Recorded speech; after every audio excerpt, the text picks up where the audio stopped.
Good morning बेटा। आप सभी का मैस्कॉट स्कूल ऑफ एक्सीलेंस की ऑनलाइन क्लासेज में स्वागत है बेटा। आप सभी कैसे हैं? आशा है आप सभी अच्छे होंगे। ठीक है, तो बेटा हमने है ना 2 चैप्टर हैं हमने अपनी रीडर के कर लिए हैं अपनी बुक के। बेटा आज हम हिंदी व्याकरण का वर्क करेंगे, उसका पहला पाठ करेंगे बेटा। आप पेज नंबर 5 निकालें बेटा। पेज नंबर 5 पे हमारा पहला चैप्टर है भाषा बेटा, भाषा। पेज नंबर 5 है बेटा। पेज नंबर 5 पे हमारा चैप्टर है भाषा। हम पढ़ेंगे भाषा मीन बेटा लैंग्वेज। ठीक है, देखो 2 बच्चे हैं। बस पहले चित्र में देखिए आप, 2 बच्चे हैं, सैर करने के लिए गए हुए हैं ना। तो एक दूसरे से मिलते हैं तो पहले क्या पूछते हैं? पहला जो बच्चा है कि तुम्हारा नाम क्या है। फिर दूसरा बच्चा क्या कह रहा है? मेरा नाम राहुल है। ठीक है, फिर जो पहला बच्चा था वो नेक्स्ट में क्या कह रहा है? मेरा नाम माही है। तुम कहाँ रहते हो? ठीक है, दूसरा बच्चा कह रहा है कि मेरा नाम माही है, तुम कहाँ रहते हो। फिर राहुल था, वो कह रहा है कि मैं सामने वाले घर में रहता हूँ।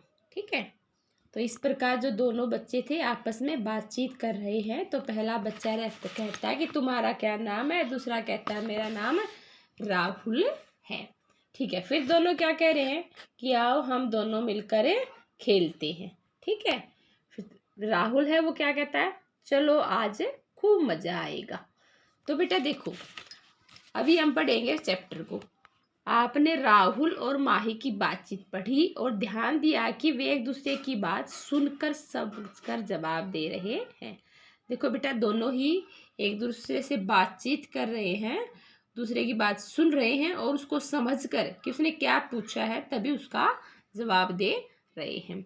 राहुल और माही की बातचीत को पढ़कर आप जान गए होंगे कि भाषा के द्वारा ही हम अपनी बात दूसरों तक पहुंचा सकते हैं और दूसरों की बात सुनकर समझ सकते हैं। बेटा देखो, राहुल और माही जो दोनों ने बातचीत की उसको हमने कैसे पढ़कर, मतलब हमने पढ़ा उसको, तभी हमने समझा कि दोनों क्या बातचीत कर रहे हैं।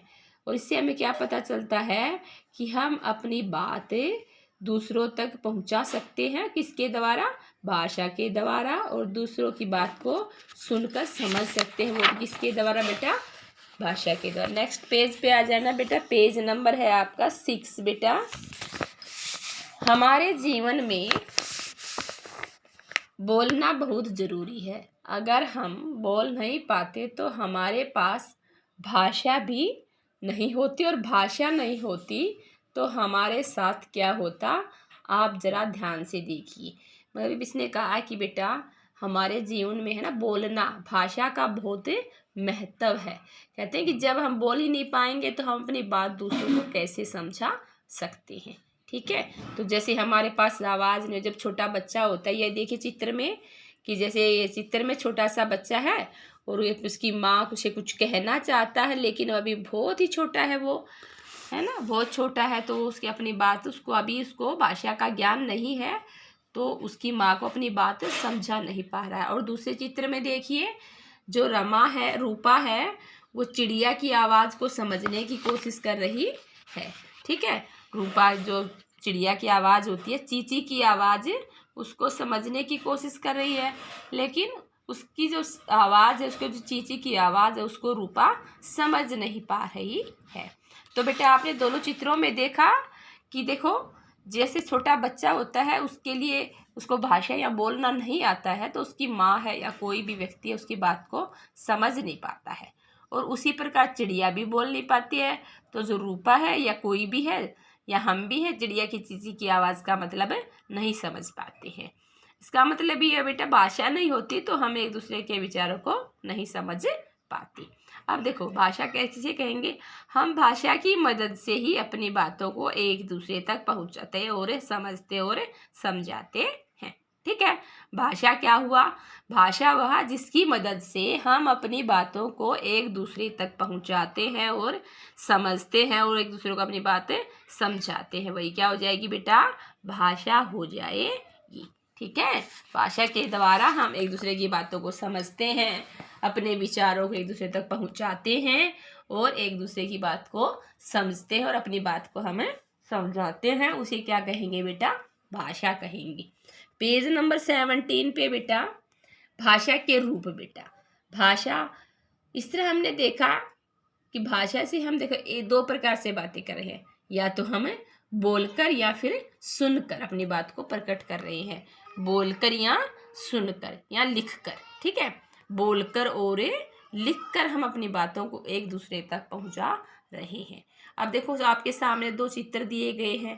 पहला चित्र है, उसमें दो दादी है, दादी जी कहानी सुना रही है और बच्चे कहानी सुनकर उसको समझ रहे हैं। तो जब हम बोलते हैं बेटा मुख से और दूसरा व्यक्ति सुनता है तो उसे मौखिक भाषा कहते हैं। ठीक है। तो जब कोई व्यक्ति हमें कहानी सुनाता है, हम जब कोई कविता सुनाते हैं, ठीक है, तो जो दूसरे बच्चे हैं या दूसरे व्यक्ति हैं उस बात को सुनकर समझते हैं, तो उसको क्या कहेंगे? हमें मौखिक भाषा। ठीक है। और दूसरे चित्र में देखिए बेटा, इस चित्र में जो नीतू है अपनी कॉपी पर जानवरों के नाम लिख रही है। ठीक है। और उसकी जो दोस्त है उसे पढ़कर समझ रही है। जब हम लिखते हैं और दूसरे पढ़कर समझते हैं तो उसे क्या कहेंगे? लिखित भाषा। ठीक है। अब देखो भाषा क्या हो गई? भाषा क्या है कि हम भाषा की मदद से अपने विचारों को, अपनी बातों को एक दूसरे तक पहुंचाते हैं, समझते हैं और दूसरों को समझाते हैं। फिर बेटा भाषा के कितने रूप हो गए? दो रूप हो गए। बोलकर और लिखकर अपने विचार प्रकट करते हैं। जब हम बोलते हैं और दूसरा सुनता है तो उसको क्या कहते हैं? मौखिक भाषा कहते हैं। और जब हम लिखते हैं और दूसरा उसे पढ़कर समझता है बेटा तो उसे क्या कहते हैं? लिखित भाषा कहते हैं। ठीक है। लेकिन बेटा एक बात और है कि क्या हम जानते हैं, आप सभी जानते हैं कि संसार में सारे जीव जंतु आपस में बातें करते हैं, चाहे पशु है, चाहे पक्षी है, चाहे चिड़िया है, मतलब सारे जीव जंतु। ठीक है। उनकी एक बोली होती है जिसे वही आपस में समझते हैं, मतलब उनकी भाषा को हम लोग नहीं समझ पाते बेटा, लेकिन जैसे आपस में वो सभी लोग उस बात को समझते हैं। ठीक है। बस हम ही नहीं समझ पाते। अगर कोई चिड़िया बोल रही है दूसरी चिड़िया उस बात को समझ लेती है। ठीक है। अगर बिल्ली बोल रही है तो बिल्ली की जो आवाज़ है दूसरी बिल्ली समझ लेती है। ठीक है। अब देखो बिल्ली की आवाज़ जीव जंतुओं की बोलियाँ आई हमारी, तो बिल्ली की आवाज़ कैसी आती है? म्याऊं म्याऊं करती है बिल्ली, है ना। और जो कौवा है वो कैसे करता है? काव काव करता है ना, आपने सुना है ना। और नेक्स्ट पेज पे बेटा देखिए, अब मेंढक कैसे करता है? मेंढक करता है टर टर, है ना। और तोता, तोता करता है टाए टाए, है ना, आप सभी को पता है। और कुत्ता की आवाज़ तो आप सभी को जानते हैं, कैसे? भो भो ऐसे करता है ना। और बकरी, बकरी करती है मैं ऐसे करती रहती है बकरी। और चूहा, चूहा चू चू चू चू ऐसे करता है। ठीक है। और चिड़िया, चिड़िया करती है ची ची ची ची। ठीक है। तो हमारी है लिखने पढ़ने में जो आए अब आपकी भाषा वो कहलाए, मतलब जिसको हम लिख भी सकते हैं, पढ़ भी सकते हैं, वही क्या है? आपकी भाषा है। ठीक है। और आपका ये कुछ आपके इम्पोर्टेंट्स हैं। देखो, भाषा की मदद से ही मन की बातों को दूसरों तक पहुंचा सकते हैं और दूसरों की बातों को समझ सकते हैं। भाषा क्या है? भाषा की मदद से ही हम दूसरों के बातों को समझ सकते हैं, दूसरों तक पहुंचा सकते हैं और दूसरे की मन की बात है वो स्वयं समझ सकते हैं। भाषा के कितने रूप हैं बेटा? भाषा के दो रूप है, मौखिक और लिखित। ठीक है। और फिर हमें जीव जंतुओं की जो बोलियां हमने पढ़ी। ठीक है। तो बेटा ये आपका पाठ था भाषा। भाषा किसे कहते हैं, भाषा के कितने रूप हैं, और जो जीव जंतु हैं उनकी कितनी कैसी बोली है, उनको सिर्फ हम नहीं समझ सकते बेटा, बाकी जीव जंतु आपस में उस भाषा को समझ लेते हैं। और भाषा का हमारे जीवन में बहुत ही महत्व है, क्योंकि भाषा के बिना या बोलने के बिना तो हम अपनी बात किसी को ना समझा सकते हैं, ना किसी की बात को समझ सकते हैं। ठीक है बेटा, तो ये आपका चैप्टर था, आप इसको पढ़ेंगे। ठीक है, आप सभी इस चैप्टर को पढ़ेंगे और मुझे बताएंगे कि कैसे है आपका चैप्टर। आपको मतलब पढ़ने के बाद आपको ये तीनों क्वेश्चन जो हैं, 2 क्वेश्चन आपके हैं, भाषा किसे कहते हैं, भाषा के कितने रूप हैं, मौखिक भाषा क्या होती है, मौखिक भाषा क्या होती है बेटा, मौखिक रूप क्या होता है जब हम बोलते हैं और दूसरे उसको सुनकर समझते हैं, और लिखित क्या होते हैं जब हम लिखते हैं और दूसरे उसको पढ़कर समझते हैं, उसको क्या कहेंगे, लिखित रूप कहेंगे। ठीक है, और भाषा क्या है, भाषा की मदद से हम अपने मन की बात दूसरों तक पहुंचा सकते हैं और दूसरों के जो मन की बात है वो स्वयं समझ सकते हैं। तो बेटा आपके ये चैप्टर था भाषा, इसको आप पढ़ेंगे। ठीक है, ज़रूर अच्छे से पढ़ेंगे तभी आपको पता चलेगा। ठीक है, एक बार आप सभी बच्चे इसको पढ़ेंगे। ठीक है, ओके, थैंक यू बेटा, have a nice day, thank you.